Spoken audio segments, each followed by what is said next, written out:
Hello, I'm David Suzuki. Welcome to the Nature of Things. Where do you start with David Suzuki?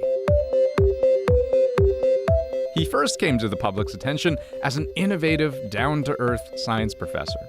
You know, I study fruit flies, and I suddenly realized that basically we're all fruit flies. A geneticist with a way of connecting with his students and his audience. The cells in the region of the cut, they have the blueprint that should allow that finger to grow back a new finger. That ability to distill ideas for the masses made him one of Canada's best-known and popular broadcasters for more than 50 years. Well, the changes are still going on right now. If humans are to colonize space, they'll have to invent something that mimics gravity. Suzuki is not universally loved, though. Instead of conserving energy, our society uses it up and then has to find more of it. His ringing of alarm bells about pollution and his unwavering belief in climate science has made him a nuisance to certain industries and some politicians. This is the more action than any government in history has ever taken. It's not enough, John. David Suzuki, still host of The Nature of Things, turns 85 years old today. I took the opportunity to check in with him from his home in Vancouver. I should start by saying happy birthday. Thank you, thank you.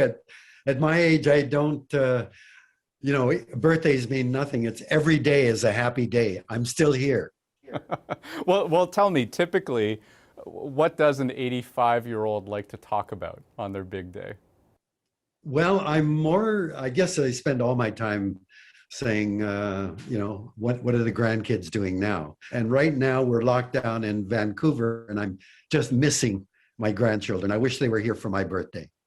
Yeah, well, and the pandemic must put quite an interesting twist on how you reflect, right? On your life and the life that you've lived. I'm thinking, the deaths, of course, so many of the deaths, while the great majority of deaths from COVID were older people. And you have to think there's something wrong with that. Two of my dear friends are now dying. And I've talked to both of them and said, look, you've got to do your most important function. Think back on your life. What have you learned from your lifetime having been led? And you've got to pass it on to our kids.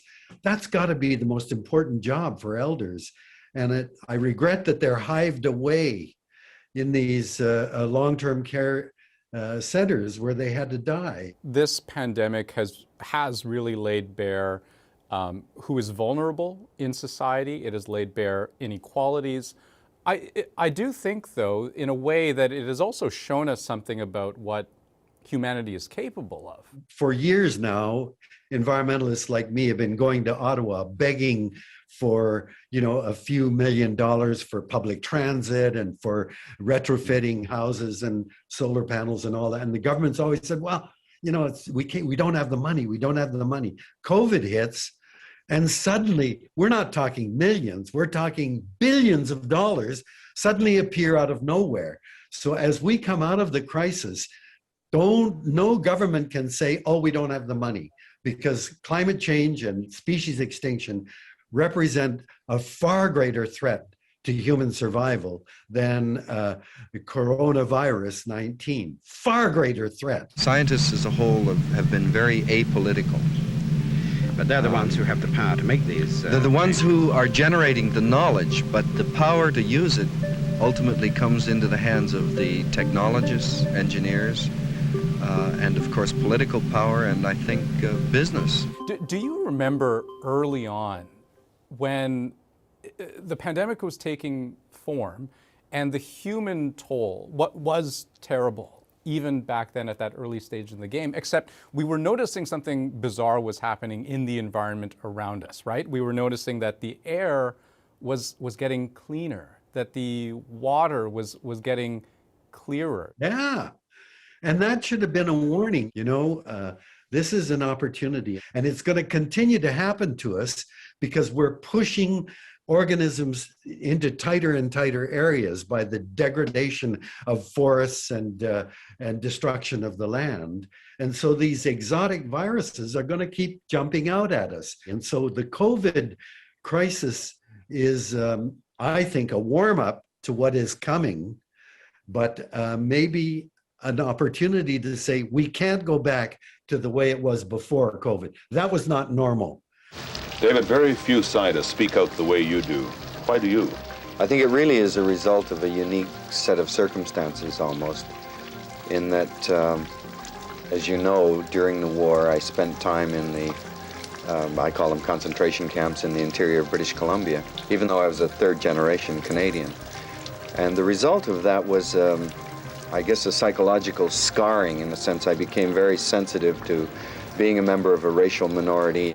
In this pandemic, we have one of the ugly sides to it, I believe, is we have seen this kind of latent racism against Asian Canadians, Asian Americans, kind of rise to the surface. And we've seen it in a pretty concrete way. We've seen an increase in explicit attacks on us. Look, when I heard about the Atlanta killings, my response is, what do you expect?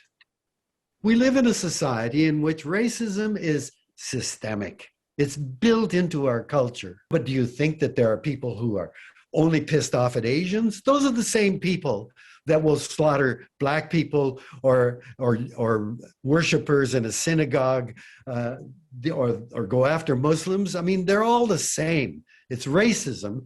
And when you look at Canada's history, Canada, of course, has it built right into the first contact and the treaties that were made with the Indigenous people. Will we continue to cling stubbornly to our present attitudes? Or will history look back and see this as a period of change, of questioning, of new insights? Well, let me ask you then, just as we close this off, what is the bottom line for you? What is the nugget, the pearl of wisdom that an 85-year-old, not to belabor the point, but that an 85-year-old might impart on someone like me? Oh, do not forget we are animals. You're an animal. And that's not an insult. It's a biological statement.